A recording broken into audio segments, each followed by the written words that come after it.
Hello, everyone. The following is an overview of COVID-19 for Holyoke Public School staff, and we'll talk about a combination of everyday things you can do that, when done together, help to reduce the spread of COVID-19. For example, wearing face coverings and masks properly, frequently washing your hands with soap and water, or using an alcohol-based hand sanitizer, not touching your eyes, nose, and mouth with unwashed hands, physical or social distancing, and cleaning and disinfecting frequently touched surfaces regularly. These are things you can do to help decrease your risk of getting the coronavirus. We'll also address coronavirus in terms of our school-based work.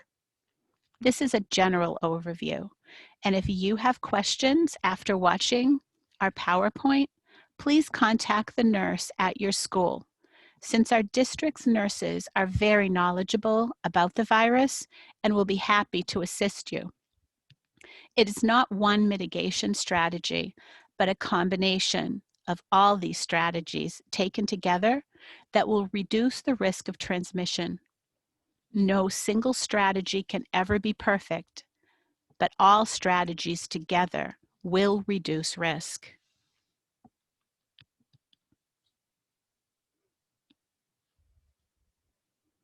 COVID-19 is a disease caused by severe acute respiratory syndrome coronavirus 2, or SARS-CoV-2. It is in the family of viruses known as coronavirus. The virus got its name due to the spiky crown, or corona, that you can see on its surface when looked at under a microscope. The onset and duration of viral shedding and period of infectiousness for COVID-19 are not yet known with certainty. Based on existing literature, the incubation period, or the time from exposure to development of symptoms of SARS-CoV-2 and other coronaviruses, such as MERS-CoV or SARS-CoV, ranges from 2 to 14 days, with an estimate of 5.1 days for the median disease incubation period. The virus is mostly spread by respiratory droplets released when people talk, cough, or sneeze. The virus may spread to hands from a contaminated surface and then to the nose and mouth, causing infection. That's why face coverings and masks are so important. Always wash your hands or use an alcohol-based hand sanitizer before putting on your mask. Put it over your nose and mouth and secure it under your chin. Try to fit it snugly against the sides of your face. Make sure you can breathe easily. The CDC does not recommend the use of masks or cloth masks for source control if they have an exhalation valve or vent. If that is the only option, then a fabric face covering would need to be placed over that mask to cover the valve or vent. The single most important thing you can do to decrease your risk is to properly wear your mask or face covering. Masks offer limited protection when used alone, and they work better when combined with hand washing and physical or social distancing, since they compound the effects of the other. However, masks must be worn correctly. You'll want to use a clean face covering daily and wash fabric coverings prior to wearing it again. Schools will have additional face coverings and masks available. Remember, don't wear it if it gets wet. Just put on a new one. Face coverings should not be shared. Avoid touching the face covering while you are wearing it, and if you or a student or staff member touches the face covering while wearing it, they should wash their hands or use an alcohol-based hand sanitizer. We want you to avoid touching your eyes, nose, and mouth with unwashed hands because germs can spread from other people or surfaces when you do so. Never eat or drink with unclean hands. And remember to never cough or sneeze into your hand. And if you do, wash or hand sanitize right away. You should be washing your hands very regularly. Before touching your eyes, nose, or mouth, because that's how germs enter our bodies. Before, during, and after preparing food, and before eating or drinking. Wash before and after, caring for someone at home who is sick with vomiting or diarrhea, or if you're treating a cut or wound. Wash after you've touched an item or surface that may be frequently touched by other people, such as door handles, tables, gas pumps, shopping carts, or electronic cashier. After using the toilet, after changing diapers, or cleaning up a child who has used the toilet. After blowing your nose, coughing, or sneezing.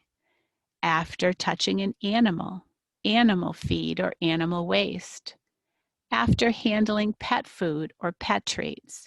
And after touching garbage. Washing your hands should take about 20 seconds.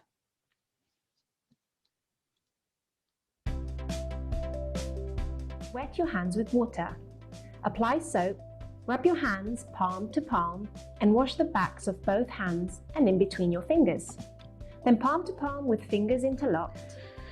Clasp your hands together and rub, and then clean around the thumbs too. Rub your fingertips in the palms of your hands and finish off with the wrists. Rinse your hands really well with water and dry them thoroughly with a paper towel. Use the towel to turn off the tap. Your hands are now clean.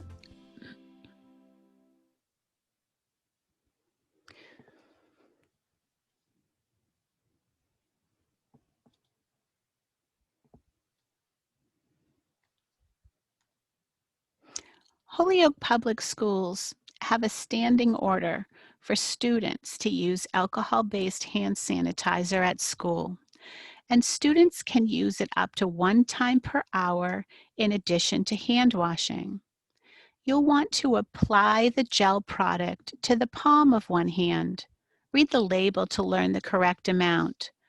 Rub your hands together and rub gel over all the surfaces of your hands and fingers until your hands are dry. This should take around 20 seconds. Do's and don'ts of wearing masks. We're here today to do a fun experiment where we show how easy it is to spread germs. We're going to demonstrate this using a powder that glows underneath a black light. As you can see, the only item in our experiment that has been contaminated with powder is the water bottle. In this experiment, the powder represents our bacteria, our germs, and viruses. So we can demonstrate how easy it is to spread this, even if we're running into the grocery store with proper PPE and protective equipment and grabbing one item. Okay, I have placed my protective equipment on correctly, and now I'm going to run in and buy some water at the grocery store. So here's my water. I'm going to take my pen and pay for it. I got my receipt. Sign for that. Thank you. I'm going to open this up. Get a drink. I've been shopping.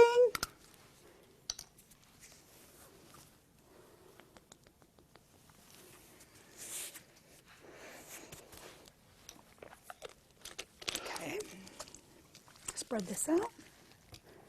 Okay, so now I've gone out to my car and I am ready to take off my mask and gloves.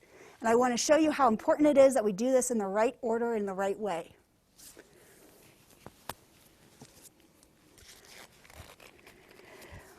So let's see how I did. I'm going to turn on my black light here. Oh my goodness. So starting off, we knew it was on the one surface. Look at my gloves, my mask. Right here on the outside of my gloves, the receipt. Oh my goodness, look at this pen. The poor person who uses this pen after me. Oh, and look at my hands.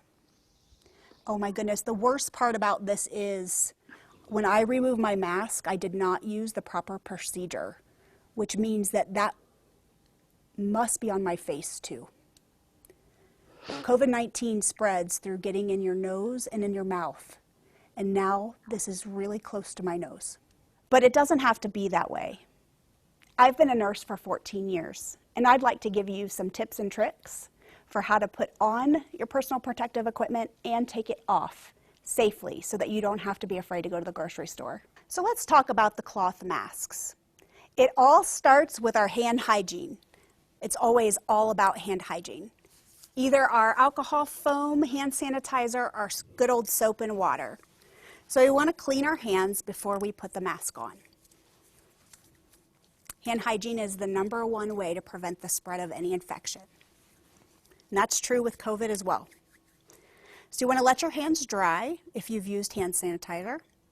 And then you're going to start with your mask by holding it on the ear loops. And you're going to loop one ear first. And then wrap around to the other ear.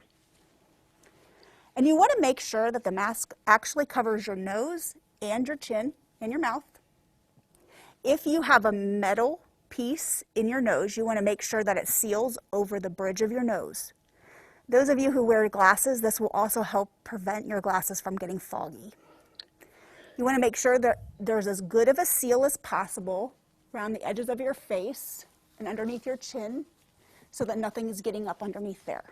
Now let's talk about gloves. Since I haven't touched any other surfaces besides my mask, I don't need to wash my hands. But had I needed to touch something in between putting on my mask and my gloves, I would want to hand sanitize again. Now we can go about our business. All right, we are done with our shopping, and now we're getting ready to take off our personal protective equipment safely. So the very first thing you want to do is take off your gloves. These are dirty, so anything on my glove is dirty. So I want to keep glove to glove when I take off the first glove. I'm pinching it here, and I'm going to pull this off inside out and drop it into the trash. My hand is clean because I cleaned my hands and did proper hand hygiene before putting my gloves on. So I'm going to skin to skin, put my fingers inside the glove on my skin, pulling these inside out as I go through, and then just dropping the rest of the glove inside the trash. Next, guess what? Hand hygiene. I'm going to use some alcohol to clean my hands before I touch my face. So I've been out in public, and this has all been exposed to the public. So I want to start with one ear loop with my clean hands and remove one ear loop and the other ear loop with my other hand. And I'm going to drop this in the trash or in a safe place. If you have a cloth mask and gloves, you can throw these immediately into the washer on the highest heat setting when you get home. These can also be dried in the dryer on the highest setting. Just keep in mind that the elastic might wear out over time. Or you can air dry them. You just want to make sure that they are completely dry before you use them again. After removing your gloves either into the trash or into the washer, next, guess what? We have hand hygiene. I'm using some alcohol foam here, but if you're at home, soap and water lathering up for 20 seconds is best. Now you know all our tips and tricks. Your safety is in your hands. Thank you for doing your part.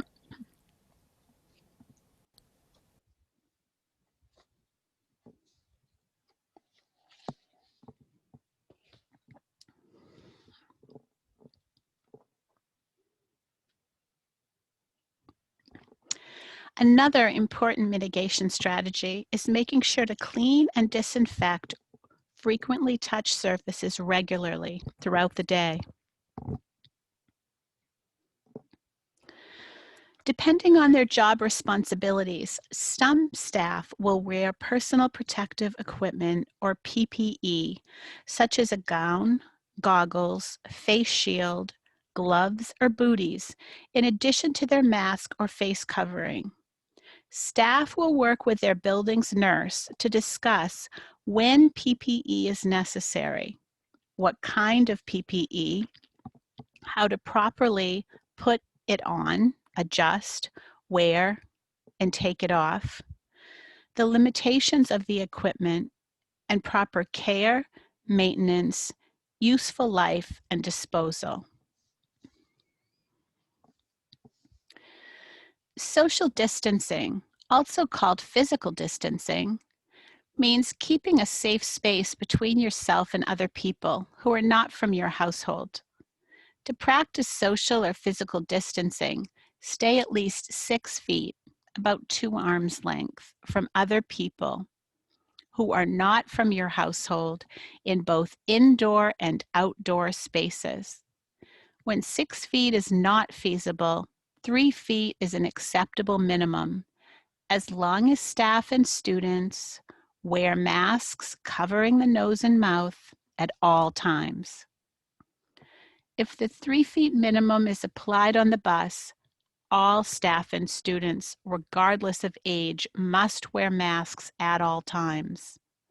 Please note, the decisions to apply a 3-foot minimum will likely increase the number of close contacts associated with the occurrence of a case.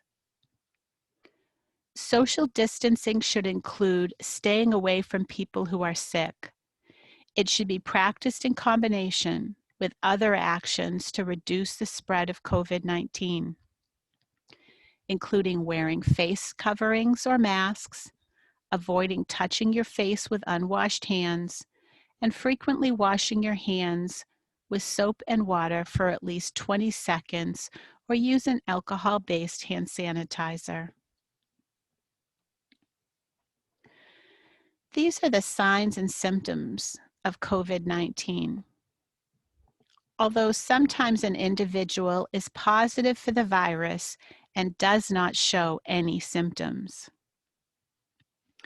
Fever, 100 degrees Fahrenheit or higher.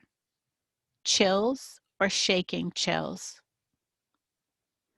Cough, not due to other known cause, such as a chronic cough. Difficulty breathing or shortness of breath. New loss of taste or smell. A sore throat. Headache when in combination with other symptoms. Muscle aches or body aches. Nausea, vomiting or diarrhea. Fatigue when in combination with other symptoms. Nasal congestion or runny nose, not due to other known causes such as allergies, when in combination with any other symptoms. And remember that some individuals are asymptomatic, which means that they don't show symptoms of the coronavirus. Staff must monitor themselves for symptoms daily, and students, with the assistance of their families, must also be monitored daily for symptoms. Staff and students must stay home if feeling unwell. Everyone must do their part to protect others and not come to school if they are exhibiting any COVID-19 symptoms or are feeling sick. The single most important thing to do if any of the symptoms are present is to stay home. Our collective health relies, in part, on individual attention and responsibility. Note that some symptoms of COVID-19 are the same as the flu or a bad cold. Please do not assume it is another condition, and when in doubt, stay home. Call your supervisor and follow up with your healthcare provider. Currently, testing is recommended 4 to 5 days after the onset of symptoms. You will work with your school nurse on the details of how long you will be out. When you are out for COVID-related symptoms, Human Resources will work with you about your FMLA and FFCRA benefits.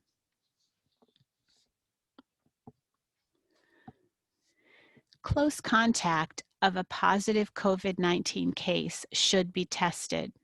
For general guidance, DPH defines close contact as being within less than 6 feet of someone who is tested positive for the coronavirus for at least 10 to 15 minutes. Close contact can occur while caring for, living with a household member, visiting, or sharing a healthcare waiting area or room with a COVID-19 positive person while they were symptomatic or within the 48 hours before their symptoms began, or having direct contact with infectious secretions of a COVID-19 positive person, for example, being coughed on while not wearing recommended personal protective equipment. If a student or staff member tests positive for COVID-19, their close contacts will be defined as only those who have been within 6 feet of distance of that individual for at least 15 minutes while the person was infectious. The infectious period begins 2 days prior to symptom onset. If someone is asymptomatic, the infectious period is considered to begin 2 days prior to the collection of their positive test. While previous DESI guidance stated that all students in an elementary classroom would be defined as close contacts, this new guidance provides a narrower definition of a close contact, which mirrors DPH guidance. All health-related information goes to and through the nurse. Non-nurse staff should refer all health-related concerns to the nurse, COVID or otherwise. Please know that nursing, maintenance and facilities, HR, and your building administrators have closely collaborated, and while specifics may vary, there are some common elements for each possible COVID-19 scenario. The individual's symptoms are evaluated, and the individual is separated from others. The spaces occupied by this individual are cleaned and disinfected. The exposed person is tested for COVID-19 and stays at home per current state guidelines. If an individual tests positive, they will remain at home per the current guidelines at that time. Monitor symptoms. Notify the school and personal close contacts. Answer the call from the local Board of Health or Massachusetts Community Tracing Collaborative to help identify close contacts to help them prevent transmission. And secure release from contact tracers, local Board of Health, or the Community Tracing Collaborative for return to school. You can download a list of Massachusetts testing sites near you or view an interactive map at mass.gov. Also, there will be a temporary local testing site at Holyoke Community College sponsored by the Board of Health. Hours will be Monday, Tuesday, Thursday, Friday, and Saturday, and it will run 4 hours daily until September 12th, with the possibility of this event being extended. The longest wait is anticipated to be 4 days, and it can be as fast as 18 hours for your results. A second walkthrough site will be offered downtown, and additional information regarding this site can be found at the City of Holyoke website. If you would like additional information about testing or testing sites available, please contact your school's nurse. The district has developed a series of policies and pledges regarding COVID-19, including a safety policy for staff members. The policy includes many of the items we've discussed today. Its purpose is to highlight the seriousness of the situation, as well as our duty to ourselves and others during this pandemic. It is the personal responsibility of each member of our school community to keep ourselves, children, families, staff, and community as safe and healthy as possible. See your building's principal for additional information, or your school nurse if you have questions. The Massachusetts Department of Public Health has announced that beginning with the 2020-2021 school year, the influenza vaccine will be required for all students in grades K to 12 for school attendance, unless they have a medical or a religious exemption. The new requirement goes into effect immediately, and students must receive the influenza vaccine, or the flu shot, as it's commonly referred to, for the current season by December 31st, 2020. All school immunization requirements, including this new requirement for the seasonal influenza vaccine, apply to all students, regardless of whether the student is learning remotely or in person.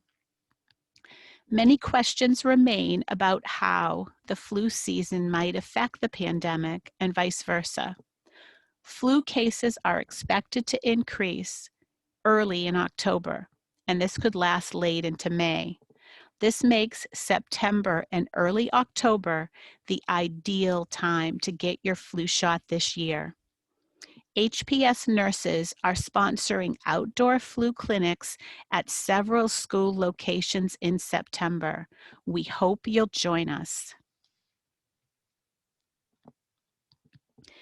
Your school's nurse wants you to know that there are important mitigation strategies to engage in, which include frequent hand washing, avoiding close contact with people who are sick, practicing social or physical distancing, covering your mouth and nose with a face covering or mask when others are around, and always cover your coughs and sneezes, but never into your hand, and if this happens, wash and sanitize or sanitize your hands immediately. Keep frequently touched surfaces clean. As a school community, we can promote behaviors that prevent the spread of the virus, maintain healthy school building environments and operations, and be prepared for when someone gets sick, and take the necessary steps to prevent the spread of the virus. Please reach out to your school nurse with your questions. Thank you for your time and attention.